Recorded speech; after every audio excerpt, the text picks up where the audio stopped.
বন্ধুরা, আরজি করের একজন লেডিস ডাক্তার অভয়া দেবনাথ, তিনি ৩৬ ঘন্টা ডিউটি শেষে সেমিনার রুমে বিশ্রাম নেওয়ার সময় তাকে ধর্ষণ এবং হত্যা করা হয়। এর বিস্তারিত ঘটনা গা শিউরে ওঠার মতো ও হৃদয়কে কাঁপিয়ে তোলার মতো। বলা হচ্ছে সম্পূর্ণ ঘটনাটা সেমিনার রুমে হয়েছে। তবে এই ভিডিও শেষে এমন কিছু রেকর্ডিং আপনাকে শোনাতে চলেছি যেটা শোনার পর উপলব্ধি করা যায় আদেও ঘটনাটি সেমিনার রুমে হয়নি, বরং ডক্টরদের রুমের মধ্যে এই ঘটনাটি হয়েছিল। অর্থাৎ নাইট শেষে ডাক্তারদের থাকার জন্য একটি করে রুমের ব্যবস্থা থাকে, আর সেই রুমে 2 থেকে 4 করে ডাক্তারের থাকার ব্যবস্থা থাকে। অনুমান করা হচ্ছে তাকে রুমের মধ্যে ধর্ষণ করে হত্যা করে পরবর্তীতে সেমিনার রুমে নিয়ে এসে ঘটনাটি আত্মহত্যা বলে সাজানোর চেষ্টা করা হচ্ছে। যে 2 হাত ধরে রেখেছিল তারই মধ্যে একজন নারী ছিল। একটা মেয়ে হয়েও কিভাবে তার নারী বন্ধুর সাথে এমনটা করতে পারলো? একটা শরীর, 18 থেকে 20 জন পুরুষ, 113টা কামড়ের দাগ এবং 150 গ্রাম বীর্য পাওয়া গেছে তার শরীরে। আপনি একবার কল্পনা করে দেখুন, একজন সুস্থ মহিলার কতক্ষণ ধরে গলা চেপে ধরলে তার চোখ দিয়ে রক্ত বার হতে পারে। এবং সেই ডাক্তারের উপর নির্যাতন চলাকালীন যে 2 তার হাত ধরে রেখেছিল তাদের মধ্যে একজন ছিল সেই ডাক্তারের ফিমেল কলিগ। একজন কাছের বন্ধু হয়েও কিভাবে এমন কাজটা করতে পারলো? চোখ দিয়ে রক্ত বাড়াবার আগে নিশ্চয়ই এই ডাক্তার তার ফিমেল কলিগের দিকে একবারে হলেও বাঁচার জন্য তার দিকে তাকিয়েছিল। চোখের ভাষায় তাকে বোঝানোর চেষ্টা করছিল, আমাকে বাঁচাও, তুমিও তো একটি মেয়ে। ময়না তদন্তের রিপোর্টে দাবি যৌন অঙ্গে প্রচুর ক্ষত হয়েছে। এমনকি এটাও দেখা গেছে বিপুল পরিমাণে রক্তপাতের ফলে হাইমেন ফেটে যায় এবং গভীর ক্ষতবিক্ষতের প্রমাণ মিলেছে। 150 গ্রাম দেহরস ফরেন্সিক ল্যাবে পাঠানো হয়েছে পরবর্তী পরীক্ষা করার জন্য। এমনকি তরুণীর বুকে আঘাত দেওয়া হচ্ছে, শ্বাস রোধ করে দম বন্ধ করে দেওয়া হয়েছে। থাইরয়েড হাড়ে নির্যাতন করার চিহ্ন পাওয়া গেছে এবং তার আঙুলের নখে ডিএনএ টেস্ট ফরেন্সিক ল্যাবে পাঠানো হয়েছে। শ্বাস রোধ করে গলা চেপে ধরে ওই তরুণী চিকিৎসককে হত্যা করা হয়েছে। ময়নাতদন্তের রিপোর্ট হাতে পেয়ে কলকাতা পুলিশের দাবি, খুন ধর্ষণের আগে তাকে প্রচন্ড পরিমাণে মারধর করা হয়েছে এবং অধিক বল প্রয়োগ করা হয়েছে নির্যাতিতার উপর। কোন আঘাত কিভাবে হয়েছে তারই রিপোর্ট হয়েছে এই নোটিশে। এমনকি নিজেকে বাঁচাতে প্রাণপণ চেষ্টা করেছিল নির্যাতিতা। অনেকক্ষণ ধস্তাধস্তি হয়েছিল এবং অনেকক্ষণ পরে সেই ডাক্তারকে যে প্রচুর জোরপূর্বক করা হচ্ছে তারই প্রমাণ মিলেছে ময়না তদন্তে। অভিযুক্ত হাত এবং মুখের মধ্যে অনেক দাগ মিলেছে। ময়নাতদন্তের রিপোর্টে জানা গিয়েছে নির্যাতিতার কোথায় কিভাবে ক্ষত হয়েছিল। চোখের ক্ষত ভাঙা চশমার কাঁচে ঘটেছে। ডাক্তারের হাত থেকে নিজেকে বাঁচাতে খুবই প্রতিরোধ করেছিলেন ওই চিকিৎসক। প্রবল ধস্তাধস্তিতে তার চশমার কাঁচ ভেঙে যায়। সেই চশমা ভেঙে যাওয়ার কারণে চোখের মধ্যে ক্ষত এবং রক্ত বেরিয়ে আসে। মাথায় আঘাত আছে কারণ নির্যাতিতার ধস্তাধস্তির সময় তার মুখ চেপে ধরে দেওয়ালের গায়ে ঘষে দেওয়া হয়েছিল। এমনই নৃশংস হত্যা এবং ধর্ষণ কাণ্ডকে আত্মহত্যা বলে চালিয়ে দেওয়ার চেষ্টা করা হয়েছিল। সেটা হলো আরজি কর মেডিকেল কলেজে। এই চিকিৎসক পশ্চিমবঙ্গের উত্তর 24 পরগনার পানিহাটি বিধানসভার নাটাঘর মুখার্জি রোড সিবিআর পার্কের এলাকার বাসিন্দা। আরজি কর হাসপাতালে আর একজন যুবতী ডাক্তারের কল রেকর্ড ভাইরাল হয়েছে। আমি এই বিষয়ে নিশ্চিত যে এই কল রেকর্ড শোনার পর ধর্ষণ কাণ্ডে আরো অনেক কিছু তথ্য আপনাদের কাছে খোলাসা হয়ে যাবে। তাই অনুরোধ রইল আপনারা প্রত্যেকেই এই কল রেকর্ডটি সম্পূর্ণভাবে শুনবেন এবং সকলের সঙ্গে শেয়ার করে দেবেন। আরজি কর, হ্যাঁ, আর্যগড় থেকে ও, বেরোবো। হ্যাঁ, তো আর বলো এবার। বলছি ওটা হয়েছে কি বলতো, ও 2টো অব্দি পেশেন্ট দেখেছে, ঠিক আছে? রাত্রে পেশেন্ট 2টো? রাত্রি 2টো, ঠিক আছে? আচ্ছা। 2টো অব্দি পেশেন্ট দেখেছে, দেখে রুমে এসে অনলাইনে অর্ডার করে 4 বন্ধু মিলে খেয়েছে, ডিনার হুম করেছে। হুম করে ও খুব টায়ার্ড ছিল, যেহেতু 36 ঘন্টা ডিউটি ছিল, হুম টায়ার্ড ছিল। ও কি করেছে, ওই সেমিনার রুমে গিয়ে হুম শুয়ে পড়েছে একটা রেড কালারের ব্ল্যাঙ্কেট ঢাকা দিয়ে। হুম। কিন্তু তারপরে মানে সেমিনার রুমে এমনি কি তোমাদের ওরকম সেমিনার রুমে টুমে ঘুমানো হয়? মানে আমি যদিও কোনো আইডিয়া নেই, ওই জন্য জিজ্ঞেস করছি। না, এবার একটা রেসিডেন্টাল ডক্টর রুমস থাকেই, আচ্ছা। বুঝতে পেরেছিস? তারপরেও সেমিনার থাকে। এবার হুম। সেমিনারে একটা বেড থাকে, আর আচ্ছা ডক্টরস রুমে 2-3টে, যেরকম বড় ঘর হবে সেরকম বেড পাতা থাকে। আচ্ছা আচ্ছা। মেনলি ডক্টরস রুমে শোয়ার কথা, ঠিক আছে? হুম হয়েছিল কি, ওকে বডিটা পাওয়া গেছে সেমিনার রুমে, হুম কিন্তু ঘুমাচ্ছিল ডক্টরস রুমে। যে হুম রুমটা তোর এখন ভাঙা হয়েছে, দেখেছিস রুমটা ভেঙেছে, একটা ভিডিও ঠিক দেখছিলাম। বাথরুমের পাশেই, হুম ঠিক আছে? মানে বাথরুমটাকে অজুহাত দিয়ে হুম ওই রুমের দেয়ালটা ভেঙে দিয়েছে। অ্যাকচুয়াল কাণ্ডটা ঘটেছে তোর ইয়েতে, ওই রুমটার ভেতরে, ডক্টর রুমে। ডক্টরস রুমে। ডক্টরস রুমে ঘটনাটা ঘটেছে, ওই বডিটাকে তো ধস্তাধস্তি। ডক্টরস রুমে ওই দিন আর কেউ ছিল না, খালি মানে অনলি ওই দিদিটাই ঘুমাচ্ছিল? হ্যাঁ, এবার তোকে আমি বলি, অন কলে নিশ্চয়ই একজন থাকবে না, না। ওরা জুনিয়র সিনিয়র মিলিয়ে থাকে, এমনকি থার্ড ইয়ার একজন থাকবে, সেকেন্ড ইয়ার একজন থাকবে, হুম প্লাস ফার্স্ট ইয়ারের ইন্টার্নশিপরা যারা থাকে তারা ইন্টার্নরা থাকে। হুম আর চেস্ট এমন একটা ওয়ার্ড হচ্ছে, কোভিড এর পর থেকে প্রায় হামেশাই সবার শ্বাসকষ্ট হচ্ছে, মানে আসছে মানেই শ্বাসকষ্ট হচ্ছে।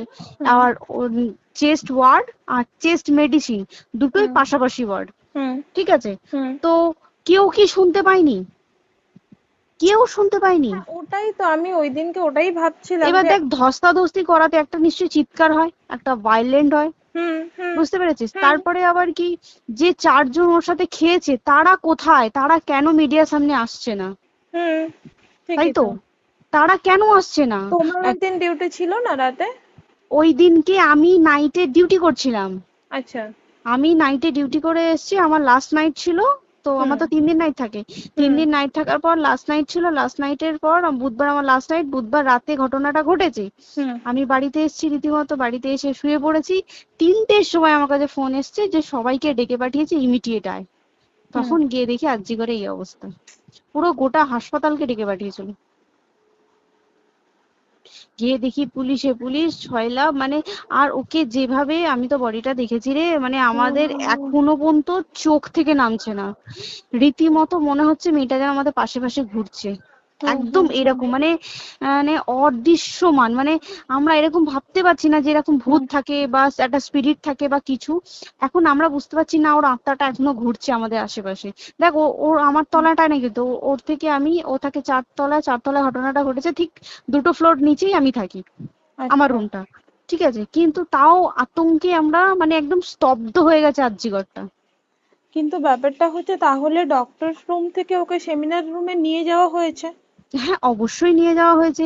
এবার দেখ, নিয়ে যাওয়া হয়েছে, ওকে যেভাবে মারা হয়েছে এটা একার পক্ষে সম্ভব অসম্ভব, না দিস একদম। ইজ এ ইম্পসিবল, পুরোপুরি গ্যাং রেপ, গ্যাং রেপ ছাড়া কোনো কিছু নয়। আর শুধুমাত্র রেপ নয়, রেপ হলো, করলো, ছেড়ে দিল, ঠিক আছে, ওকে রীতিমতো মার্ডার করেছে। মানে মানে হিসেব মতো যা বুঝছি মানে তোমার কথাতে, হ্যাঁ, ওটা হচ্ছে ওর ওই বন্ধু বান্ধবও মেবি ইয়েস, জড়িত। এক্স্যাক্টলি। হয় ওর বন্ধু বান্ধব কেউ, ঠিক আছে, মানে 4জনের মধ্যে কেউ, আইদার ওকে এমন কিছু করতে বলে। দেখ, বড় বড় কোম্পানিতেও তো এরকম হয়, মানে হুম হয় তুমি আমার সাথে কম্প্রোমাইজ হুম করো, নয় হুম তুমি হুম চাকরি হুম ছেড়ে চলে হুম যাও, হুম হুম হয় তো? হুম হুম এ- এখানেও সেরকম কিছু একটা হয়েছে। যাকে যে ক্রাইম করেছে সেও কিন্তু নর্মাল ডক্টর নয়, কিন্তু সেও একটা ভালো পোস্টে র্যাঙ্ক করছে, বুঝতে পেরেছিস? তবেই কিন্তু পুরো ব্যাপারটাকে হসপিটাল চেপে যেতে চাইছে, পুরো ব্যাপারটাকে। তাহলে এই সিভিক যে, ও কোথা থেকে আসছে? এবার তোকে আমি বলি ওটা কোথা থেকে আসছে।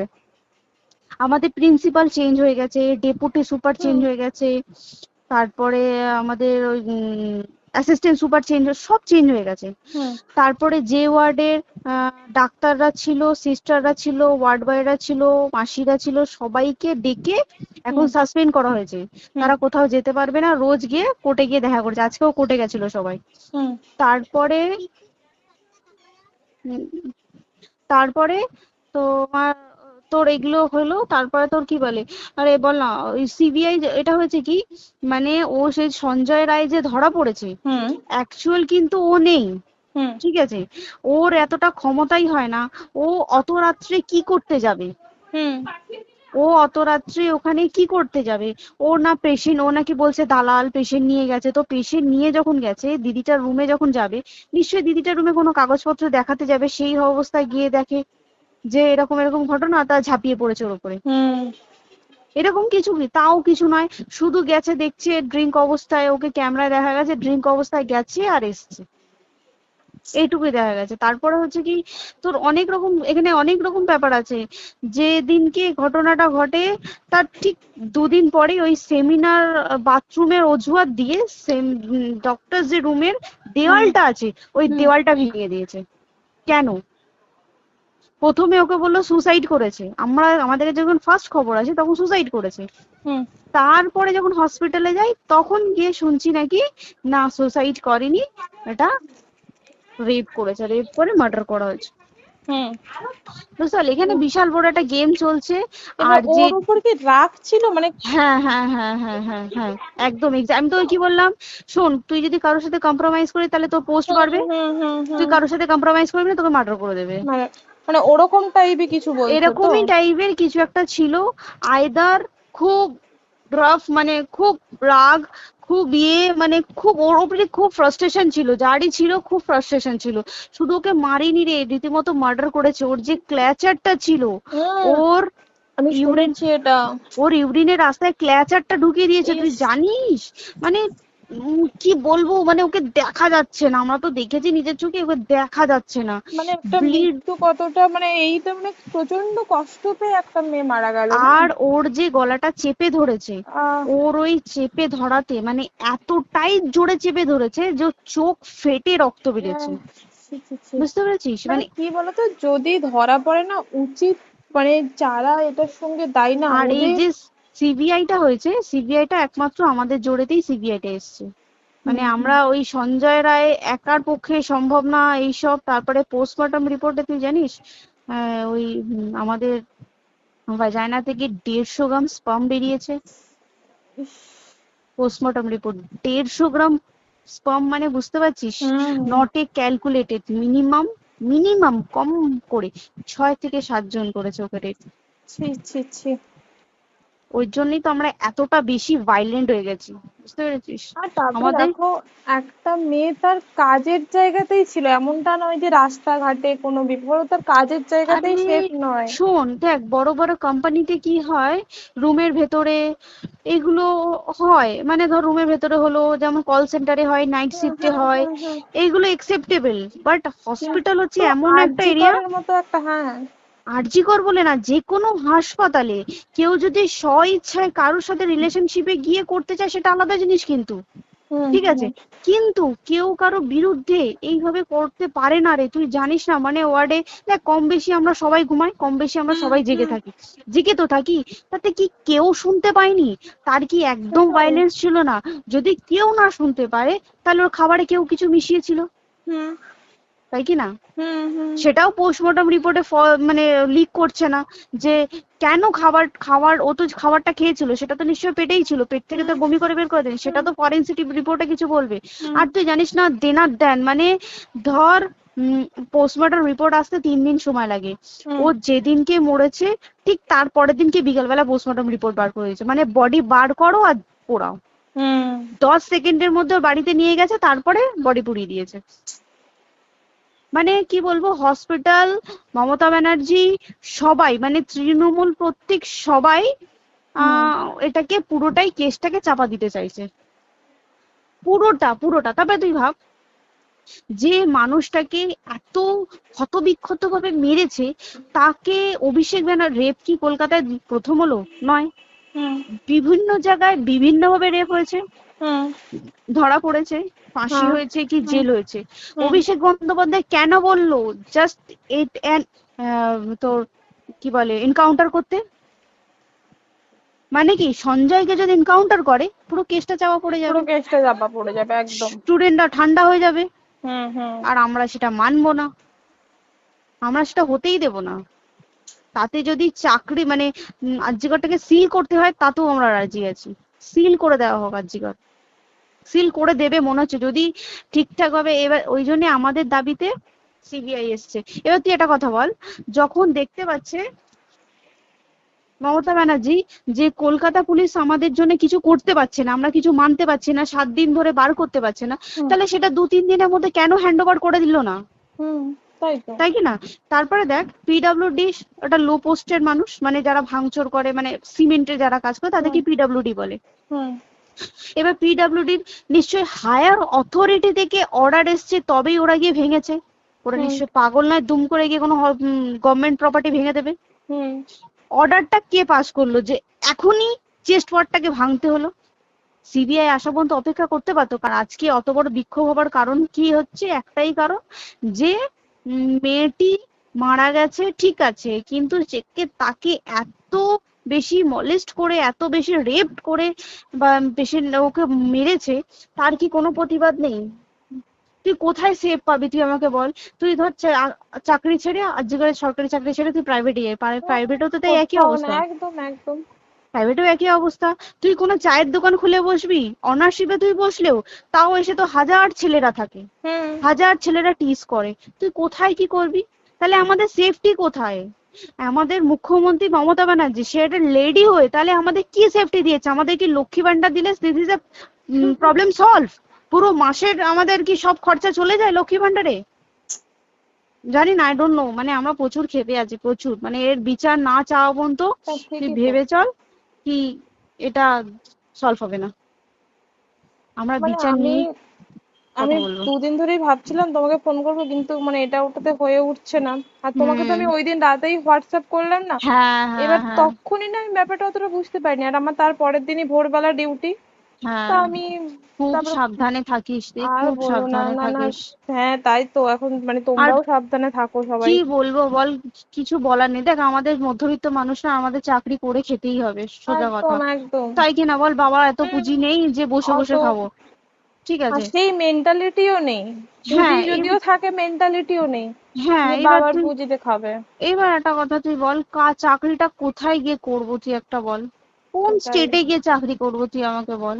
ওই যেমন মানে এটা হয়তো আমার মা যেমন বাড়িতে থেকে 7টার মধ্যে ঢুকে যাও, দিদিকে তো ধরো অনেক রাত অব্দি 9টা, 9:30, 10টা অব্দি ল্যাবে থাকতেই হয় না। এবার তুই কি করবি কি বল, কি করবে করবি? বলো তো এখন কিছু এই। করার আছে?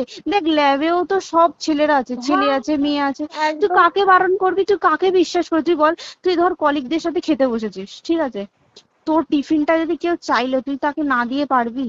না একদমই। আর কার মনে যে কি আছে সেটাই তো খুব কি বলবি সমস্যা। বল। এবার তুই বল খাবারটা যে খাবি, তোর টিফিন কেউ চাইলো বা তোকে যদি কেউ বললো কে একটু একটু খা, যেমন আমরা শেয়ারে হয় স্কুলে হ্যাঁ যেটা আমাদের শিখে আমাদেরও হয় এসেছি, যেটা, হ্যাঁ স্বাভাবিক, এটা সবারই এটা তো হয়। স্বাভাবিক। তুই বল তাতে যদি এরকম অবস্থা হয় তাহলে কি করবে মানুষ তুই আমাকে বল।